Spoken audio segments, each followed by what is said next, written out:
సాధారణ పల్లెటూరు, సామాన్య రైతు కుటుంబం. అక్కడే మొదలైన ఆయన ప్రస్థానం సవాళ్లను అధిగమిస్తూ సాగిపోయే సాహసయాత్రికుణ్ణి తలపిస్తుంది. సమస్యలను గెలిచి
అజరామరం.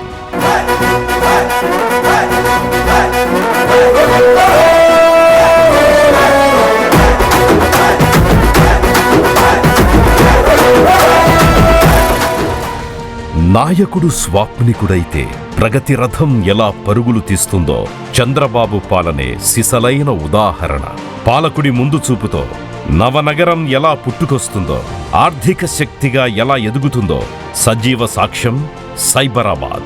విజన్ 2020లో భాగంగా హైటెక్ సిటీకి పునాది వేసి ఐటీ రంగాన్ని కొలువుదీర్చి హైదరాబాద్ అభివృద్ధిని కొత్త మార్గం పట్టించిన నాయకుడు చంద్రబాబు. సైబర్ టవర్స్ సిద్ధమైన వారాల వ్యవధిలోనే మైక్రోసాఫ్ట్ డెవలప్మెంట్ సెంటర్ వచ్చింది. ఆ తరువాత అంతా చరిత్ర. ఒకదాని వెంట మరొకటి సాఫ్ట్వేర్ దిగ్గజాలన్నీ హైదరాబాదుకు క్యూ కట్టాయి. సైబర్ టవర్లు వెలిసింది మొదలు నగర రూపురేఖలు పూర్తిగా మారిపోయాయి. 25 ఏళ్ల తరువాత చూస్తే హైదరాబాదులో ఉన్నామా, అమెరికాలో ఉన్నామా అనే సంభ్రమాశ్చర్యాలకు లోనయ్యే పరిస్థితి. ఆకాశ హర్మియాలు, విశాలమైన రహదారులు, సకల సౌకర్యాలతో సైబరాబాద్ విశ్వనగరంగా మారింది. ఇన్ని అద్భుతాలకు కారకుడు ఒకే ఒక్కడు, Chandrababu Naidu.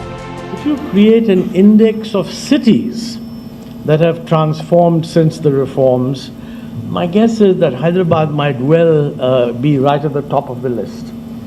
And I mean, I know that it was Chandrababu Naidu who gave that momentum. You know, that commitment on the part of an individual that he's going to spend his political energy to transform a city. It used to be in those days, it was said as a joke that he's making it Cyberabad. Somebody putting a new idea, carrying it through and transforming a city. I think Chandrababu Naidu deserves a prize for that. So I'm really happy to be able to say that. Cyberabad స్వప్నం అంత సులువుగా సాకారం కాలేదు. ఆధునిక నగర నిర్మాణానికి విరామమెరుగక పనిచేశారు Chandrababu. Hitech city కడితే సరిపోదు, గేమ్ చేంజర్ కాగల సంస్థను తీసుకురావాలని గట్టిగా సంకల్పించారు. మైక్రోసాఫ్ట్ వస్తే తిరుగుండదని భావించారు. అదే టైంలో ఢిల్లీకి వచ్చిన బిల్ గేట్స్ ని అపాయింట్మెంట్ అడిగారు. రాజకీయ నేతలను కలవడానికి ఇష్టపడని గేట్స్ నిర్మోహమాటంగా నో చెప్పేశారు. అయినా వెనక్కి తగ్గని చంద్రబాబు 10 నిమిషాలు సమయం ఇవ్వమని పట్టుబట్టారు. సరేనంటూ బాబును కలిసిన ప్రపంచ కుబేరుడు 45 నిమిషాలు చంద్రబాబిచ్చిన ప్రెజెంటేషన్కి ముగ్ధుడయ్యారు. డెవలప్మెంట్ సెంటర్ ఏర్పాటుకు మాత్రం ఖచ్చితమైన హామీ ఇవ్వలేదు. విశ్రమించక ప్రయత్నాలు కొనసాగించిన చంద్రబాబు అమెరికా తరువాత తొలి మైక్రోసాఫ్ట్ డెవలప్మెంట్ సెంటర్ని హైదరాబాదులో ఏర్పాటు చేయించారు. I really was excited when I first met the Chief Minister over 20 years ago now, because people are saying to me there's someone who believes in digital technology and digital dashboards even more than you do. And I found that hard to believe, but when we met, he had his digital equipment computer, and he was really painting a vision of how we could make government better by using this very advanced tool. And I really appreciate the incredibly kind introduction from my good friend, the Honorable Chief Minister.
ఇచ్చారు. కాసేపటికి అతిథులంతా dining table ముందు కూర్చుంటే CM స్వయంగా వడ్డించారు. ఊహించని గౌరవ మర్యాదలతో వారి మనసు మారింది. ఐఎస్బీకి హైదరాబాదే గమ్యస్థానమని నిర్ణయించుకున్నారు. That is Chandrababu.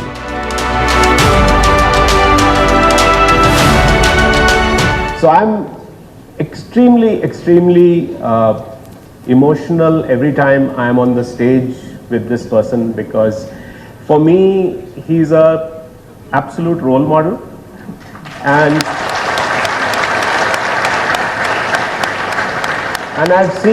I've seen many political leaders. One, he's cut from a different cloth, and two, he's just somebody who deserves all the respect that we can give. So I just want to say that one of the things that I feel gifted about is my association with him that happened all these years ago.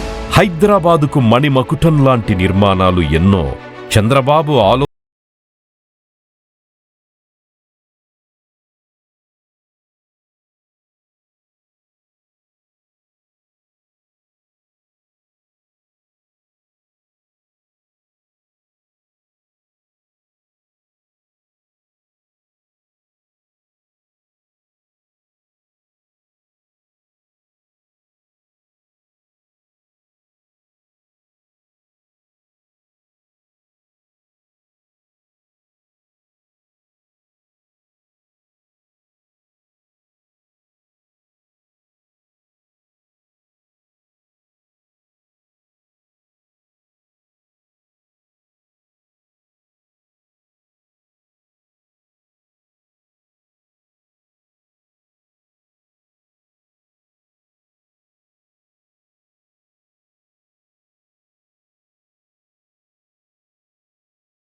స్థాయి బ్యాంకుల సహకారంతో రాజధాని పనులు పరుగులు పెట్టిస్తున్నారు.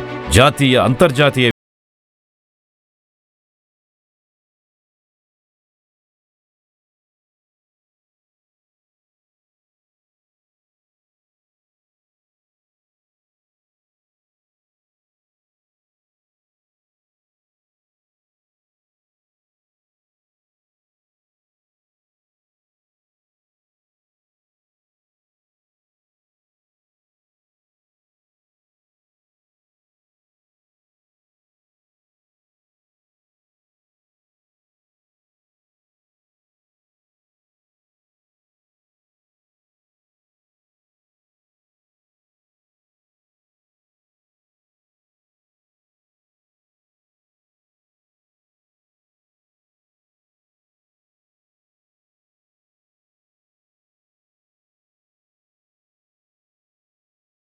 దేశంలోకి అతిపెద్ద కార్ల కంపెనీని రాష్ట్రానికి తీసుకురావడం చంద్రబాబు నాయకత్వ పటిమకు నిదర్శనం. ఇది మనం చెబుతున్న మాట కాదు, ఓ తమిళ పారిశ్రామికవేత్త స్వయంగా పంచుకున్న అభిప్రాయం. భారత్లో అవకాశాల కోసం చూస్తున్న కియా కంపెనీ ఓ తమిళ వ్యక్తిని సంధానకర్తగా పెట్టుకుంది. వివిధ రాష్ట్రాల పారిశ్రామిక విధానాలు అధ్యయనం చేసి ఉత్తమ గమ్యస్థానం సూచించే బాధ్యతను ఆయనకు అప్పజెప్పింది. అన్ని అంశాలు పరిశీలించిన ఆయన తమిళనాడే మేలని నివేదించారు. 2వ స్థానంలో గుజరాత్, తర్వాత ఆంధ్రప్రదేశ్కి ఓటేశారు. ఒకవేళ ఏపీకి వెళ్లినా శ్రీ సిటీ బాగుంటుంది అన్నారు. 3వ స్థానంలో ఉన్న నవ్యాంధ్ర వైపే మొగ్గిన కియా సంధానకర్త సూచనకు భిన్నంగా కరవుసీమ అనంతలో అడుగుపెట్టింది. అదెలా సాధ్యమైంది అంటే తిరుగులేని జవాబు చంద్రబాబు సమర్థ నాయకత్వమే. ఇదే విషయాన్ని ఫేస్బుక్లో పంచుకున్నారు ఆ తమిళ పారిశ్రామికవేత్త. బాబు పాలనా దక్షతకు ఇదొక నిదర్శనం. ఏదైనా మ్యాజిక్ చేయడం ఒక్కసారి సాధ్యం, కానీ పదే పదే చేయడం చంద్రబాబుకు సర్వసాధారణం. 2014-19 మధ్య తిరుపతిలో పరిశ్రమ ఏర్పాటుకు HCL సిద్ధమైంది. అంత పెద్ద సంస్థ రాజధానికొస్తే ఐటీ రంగానికి ఊపొస్తుందని నమ్మిన బాబు సంస్థ అధిపతి శివ్ నాడార్ని ఒప్పించారు. తన మాట కాదనకుండా అమరావతికి వచ్చిన నాడార్కి అపూర్వ గౌరవమిచ్చారు. ఒప్పందం తరువాత HCL అధినేతను స్వయంగా విమానాశ్రయంలో దిగబెట్టారు. అది రాష్ట్రాభివృద్ధికి తోడ్పడే వారికి చంద్రబాబిచ్చే మర్యాద. మరో రాష్ట్రంలో ప్లాంట్ ఏర్పాటుకు సిద్ధమైన హీరో సంస్థను శ్రీ సిటీకి రప్పించడంలోనూ బాబు strategy ఊహకందదు. True visionary, the Chief Minister, we met in my house at dinner. In that 1 hour, he managed to convince me to change my decision from going to a different state in the southern region, and that decision had already been taken and committed.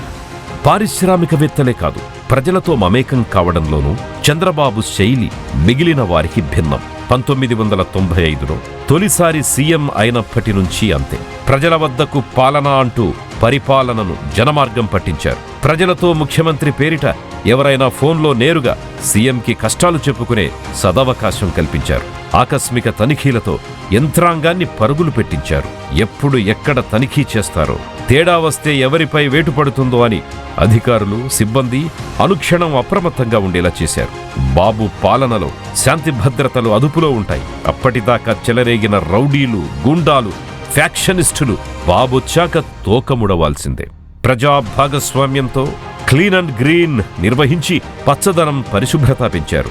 శ్రమదానం, జన్మభూమి సాధనాలుగా గ్రామసీమల్లో పెనుమార్పులు తీసుకొచ్చారు.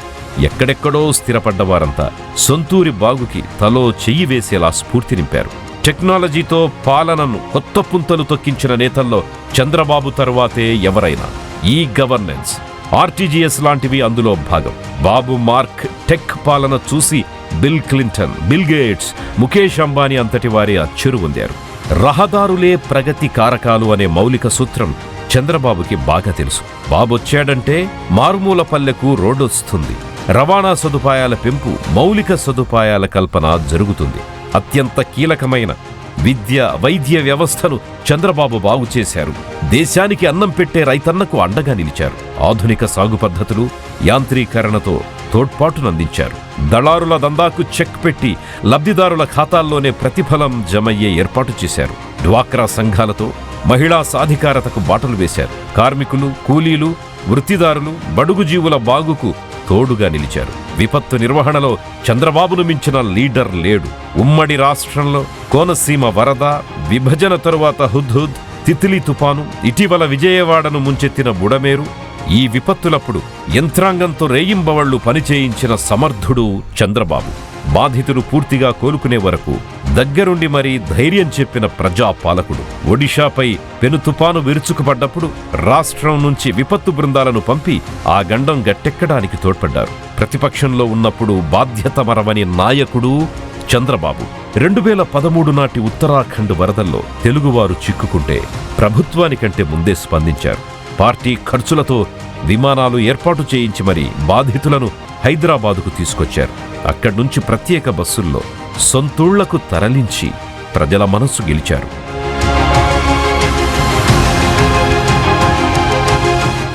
నాయకుడిగా ఇంత గొప్ప పనితీరు చంద్రబాబుకు ఎలా సాధ్యమయ్యింది? సహజంగా ఎవరికైనా వచ్చే ప్రశ్న ఇది. చంద్రబాబు ఎక్కడో ఆకాశం నుంచి ఊడిపడ్డ నాయకుడు కాదు. గాడ్ ఫాదర్స్ ని నమ్ముకుని పైకొచ్చినవాడు అంతకన్నా కాదు. నేల కుదుళ్ల నుంచి పుట్టుకొచ్చిన నేత, స్వయం కృషితో ఎదిగిన రాజనీతిజ్ఞుడు, మట్టి వాసన, మట్టి మనుషుల కష్టాలు తెలిసినవాడు. కింది స్థాయి కార్యకర్తల నుంచి ఢిల్లీ నేలే ప్రధానమంత్రి వరకు ఎవరిని ఎలా డీల్ చేయాలో తెలిసిన రాజకీయ విజ్ఞాని.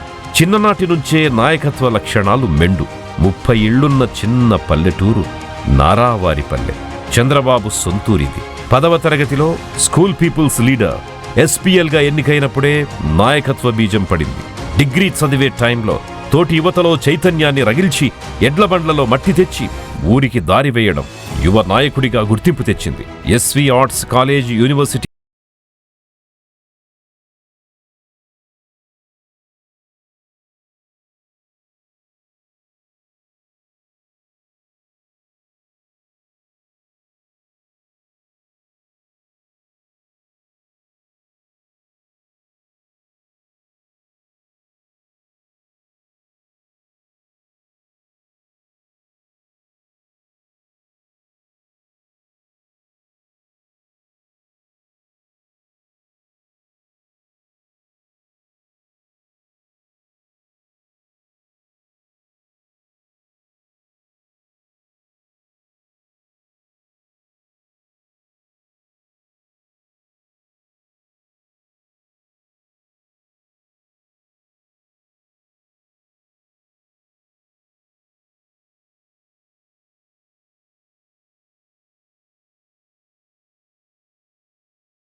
రాజకీయ జన్మనిచ్చిన కాంగ్రెస్లోనే కొనసాగిన చంద్రబాబు 1983లో చంద్రగిరి నుంచి రెండవసారి బరిలో నిలిచారు. ఎన్టీఆర్ గాలికి కాంగ్రెస్ కకావికలమైంది. చంద్రబాబు ఓటమి పాలయ్యారు. కొంత విరామం తీసుకుని రాజకీయ భవిష్యత్తుపై ఆలోచన చేశారు. ఎన్టీఆర్కు రాజకీయాలు, పరిపాలన పూర్తిగా కొత్త. ఇలాంటప్పుడు ఆయన వెంట ఉండడం అవసరమని భావించారు. తెలుగుదేశంలో చేరి తోడుగా నిలిచారు. అంతా బాగుంది అనుకున్న వేళ 1984 ఆగస్టులో రాజకీయ సంక్షోభం ఏర్పడింది. గుండె ఆపరేషన్ కోసం ఎన్టీఆర్ అమెరికాలో ఉండడంతో నేతలు, కార్యకర్తలను చంద్రబాబు ఒక్క తాటిపైకి తెచ్చారు. కాంగ్రెస్ అప్రజాస్వామిక విధానాలపై పోరాడంలో కీలక పాత్ర పోషించారు. దీంతో నెల రోజుల్లోనే తెలుగునాట ప్రజాస్వామ్య పునఃప్రతిష్ఠ జరిగింది. 1985లో అసెంబ్లీని రద్దు చేసి ఎన్టీఆర్ ఎన్నికలకు వెళ్లగా పోటీకి దూరంగా ఉంటూ పార్టీ గెలుపు కోసం బాబు శ్రమించారు. విజయభేరి మోగించి ఎన్టీఆర్ మళ్లీ సీఎం అయ్యారు. చంద్రబాబు పనితీరును గుర్తించి కర్షక పరిషత్ చైర్మన్ పదవిని అప్పగించారు. పార్టీ ప్రధాన కార్యదర్శిగాను నియమించారు. జోడు పదవులతో పార్టీ సంస్థాగత నిర్మాణానికి, రైతుల ఉన్నతికి కృషి చేశారు. 1989 నాటికి రాజకీయ కార్యక్షేత్రాన్ని కుప్పంకు మార్చుకున్నారు. ఆ ఎన్నికల్లో ఆయన నెగ్గిన పార్టీ ఓడింది. ఎన్టీఆర్తో కలిసి అసెంబ్లీ వేదికగా కాంగ్రెస్ సర్కార్పై పోరాడారు. నిరసనకు దిగారు అంటూ టీడీపీ సభ్యులందర్నీ ఒకరోజు సభ నుంచి సస్పెండ్ చేశారు. సీటు దాటకపోయినా వేటు వేయడంపై ఎన్టీఆర్ ఆవేదన చెందారు. మళ్లీ సీఎంగానే వస్తానంటూ సభకు దూరమయ్యారు. ఆ సమయంలో పార్టీని ఐక్యంగా నడిపిస్తూ ప్రభుత్వాన్ని ముప్పు తిప్పలు పెడుతూ నాయకుడిగా చంద్రబాబు మరింత రాటుదేలారు. వరుసగా సీఎంలను మార్చడం, కాంగ్రెస్ పాలనతో విసిగిపోయిన ప్రజలు 1990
క్లేమోర్ మైన్ ఆయన వస్తున్న జీప్ని అలిపిల్లి ఎగిసి 16 అడుగులు ఎత్తున కొడితే కింద పడి మరి చొక్కా దులుపుకొని పదండి రాజకీయం చేద్దామని చెప్పి 4 దశాబ్దాల నుంచి రాజకీయం చేస్తున్న ఒక రాజకీయ దురంధరుడు చొక్కా దులుపుకొని మరి పదని చూద్దాం ఎవడొస్తాడని. విజనరీ లీడర్గా వినుతుకెక్కిన చంద్రబాబు రాజకీయంగా ఎత్తుపల్లాలెన్నింటినో చవిచూశారు. 2004లో ఓటమి తరువాత టీడీపీ అంతానికి కాంగ్రెస్ పన్నాగం పన్నింది. నిటారుగా నిలబడిన బాబును దెబ్బతీసేందుకు ఎన్నో ఎత్తులు వేసింది. అయినా చెక్కు చెదరని సంకల్పంతో ప్రజా సమస్యలపై పోరాటం చేశారు. 2009లో మరొకసారి ఓడినా నిరాశ చెందలేదు. విభజన ఉద్యమం ఉవ్వెత్తున ఎగసిన సమయంలో స్థితప్రజ్ఞత పాటించారు. రాజనీతిజ్ఞుడిలా వ్యవహరించారు. అనునిత్యం ప్రజల కోసమే పరితపించారు. వస్తున్నా మీకోసమంటూ 63 వయసులో 2300 కిలోమీటర్ల పాదయాత్ర చేశారు. ప్రజల కష్టనష్టాలు తెలుసుకుని నేనొస్తే అండగా ఉంటాను అని భరోసానిచ్చారు. 2014లో బీజేపీతో కలిసి పవన్ కళ్యాణ్ మద్దతుతో ఎన్నికల యుద్ధంలోకి దిగారు. విభజనతో చుక్కాని లేని నావలా మారిన రాష్ట్రానికి బాబు నాయకత్వమే శరణ్యమని ప్రజలు బలంగా నమ్మారు. పాలనా పగ్గాలు అప్పగించారు. అభివృద్ధి, సంక్షేమం 2 కళ్లుగా 5 ఏళ్లు శక్తివంచన లేకుండా పనిచేశారు చంద్రబాబు. 2019-24 మధ్యకాలం చంద్రబాబు రాజకీయ జీవితంలో అత్యంత క్లిష్ట సమయం. అరాచక పాలకుల మూర్ఖపు విధానాలపై పోరాడుతుంటే భౌతిక దాడులకు తెగబడ్డారు. ఎదురు కేసులు కట్టారు. అంతులేని దాష్టీకాలు, కార్యకర్తల ఊచకోత, అక్రమ అరెస్టులతో విశృంఖలంగా వ్యవహరించారు. సొంత నియోజకవర్గంలోనూ తిరుగనివ్వని దారుణాలు, అసెంబ్లీలో అడుగు పెడితే అవహేళనలు, వీటన్నింటినీ భరించారు ఆ సహనశీలి. ఎన్ని చేసినా చంద్రబాబు చెక్కు చెదరకపోవడంతో రాజకీయ కాలకేయుల అహం దెబ్బతింది. ఈసారి సున్నితాంశాలను టార్గెట్ చేసుకున్నారు. జీవిత భాగస్వామిపై కారుకూతలతో చంద్రబాబు మనసు వికలం చేశారు. తీవ్రంగా కలత చెందిన ఆయన కౌరవ సభలో ఉండబోనని ప్రకటించారు. మళ్లీ సీఎంగానే అడుగు పెడతానని ప్రతినబూనారు. ముఖ్యమంత్రి ఈ హౌస్ కోస్తాను తప్ప అదర్వైజ్ నాకు ఈ రాజకీయాలు అవసరం లేదు. ఇది గౌరవ సభ కాదు. ఇలాంటి గౌరవ సభలో నేను ఉన్నానని మరొకసారి విజ్ఞప్తి చేస్తూ మీకు నమస్కారం. ప్రజలందరికీ విజ్ఞప్తి చేస్తున్నా, నా అవమానం మీరందరూ నిండు మనసుతో ఆశీర్వించమని కోరుతూ అందరికీ నమస్కారం. ప్రజా పోరాట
నాట కొత్త చరిత్ర లిఖించారు. ప్రజల ఆశీర్వాదంతో 2024 జూన్ 12వ తేదీన చంద్రబాబు 4వసారి సీఎంగా ప్రమాణం చేశారు. గత 10 మాసాలుగా సంక్షేమానికి పెద్దపీట వేస్తూనే అభివృద్ధిని చంద్రబాబు పరుగులు పెట్టిస్తున్నారు. 2047 నాటికి పేదరికం లేని ఆంధ్రప్రదేశే లక్ష్యం.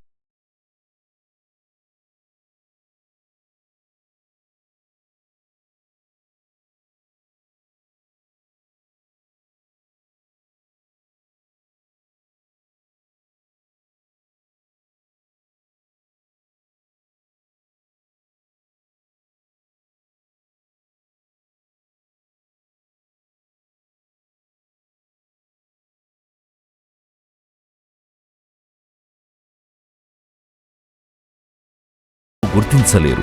జరిగిన తరువాత గుర్తించాల్సిన పని లేదు. చంద్రబాబు విషయంలో ఇది 100కి 100 పాళ్ళు నిజం. సీఎంగా బాబు కృషిని అప్పటికప్పుడు అర్థం చేసుకోలేని వారు కొంతకాలం గడిచాక ఔరా అద్భుతం చేశారంటూ మెచ్చుకుంటారు. హైటెక్ సిటీ, సైబరాబాద్, గచ్చిబౌలి స్టేడియం నిర్మాణం, టూరిజానికి ప్రాధాన్యంతో సహా ఎన్నో అంశాల్లో ఇదే జరిగింది. అప్పట్లో విమర్శించిన వారే 10-15 ఏళ్ల తరువాత బాబు చేసిందే కరెక్ట్ అనడం విశేషం. ఎన్నికలప్పుడే రాజకీయాలు, తరువాత అభివృద్ధిపైనే దృష్టి పెట్టడం చంద్రబాబు ప్రత్యేకత. అందుకు నిదర్శనం హైదరాబాదులో మర్రి చెన్నారెడ్డి మానవ వనరుల అభివృద్ధి కేంద్రం, కాసు బ్రహ్మానందరెడ్డి పార్క్, కోట్ల విజయభాస్కర్రెడ్డి ఇండోర్ స్టేడియం. ఇలా ముగ్గురు ప్రత్యర్థి పార్టీ నేతలైన రాజకీయాలకు అతీతంగా వారి సేవలను గుర్తించడం చంద్రబాబుకే చెల్లింది. రాష్ట్ర రాజకీయాల్లోనే కాదు, దేశవ్యాప్తంగానూ విశిష్ట నేతగా చంద్రబాబు గుర్తింపు పొందారు. 1996 నుంచి జాతీయ రాజకీయాల్లోనూ కీలక పాత్ర పోషిస్తున్నారు. ముఖ్యమంత్రి అయిన కొన్నాళ్లకే ప్రాంతీయ పార్టీలను కూడగట్టి యునైటెడ్ ఫ్రంట్ ఏర్పాటు చేశారు. దేవెగౌడ, గుజ్రాల్ ప్రధానులు కావడంలో ముఖ్య భూమిక వహించారు. ప్రధాని పదవి స్వీకరించాలన్న ఒత్తిడొచ్చినా రాష్ట్రమే నాకు ప్రధానమంటూ సున్నితంగా తిరస్కరించారు. మళ్లీ ఎన్నికలతో అస్థిరత నెలకొన్న వేళ ఎన్డీఏకి జై కొట్టారు. వాజ్పేయితో కలిసి పనిచేశారు. మిసైల్ మ్యాన్ అబ్దుల్ కలాం రాష్ట్రపతి కావడానికి కారకులయ్యారు. దళిత నేత బాలయోగిని లోక్సభ స్పీకర్గా కొలువుదీర్చారు. హైవేల అభివృద్ధికి పీపీపీ మోడల్ని వాజ్పేయికి పరిచయం చేశారు. 2004 తరువాత ఎన్డీఏకి దూరం జరిగిన 2014లో మళ్లీ చేరువయ్యారు. 2018 తరువాత కూటమి నుంచి బయటకొచ్చిన బాబు 2024 ఎన్నికల ముందు మరొకసారి జట్టు కట్టారు. వరుసగా 3వసారి మోదీ ప్రభుత్వ ఏర్పాటులో ఇరుసులా మారారు. థింక్ బిగ్, డ్రీమ్ బిగ్ అని నమ్మిన విజనరీ చంద్రబాబు. ఆంధ్ర రాష్ట్ర అభివృద్ధి, తెలుగు ప్రజల ప్రగతి, ఇవే ఆయన ఆశ, శ్వాస, ధ్యాస. ఇక పనైపోయిందని ప్రత్యర్థులు సంబరపడేలోపే ఫీనిక్స్ పక్షిలా మరింత బలంగా తిరిగి రావడం చంద్రబాబు సహజ గుణం. ఆహారం, ఆరోగ్యం, రాజకీయం, వ్యక్తిత్వం అన్నింటా క్రమశిక్షణకు పెట్టింది పేరు. అందుకే ఇప్పటికీ నవ యువకుడిలా తొణికిసలాడే ఉత్సాహంతో పనిచేస్తున్నారు 75 ఏళ్ల చంద్రబాబు.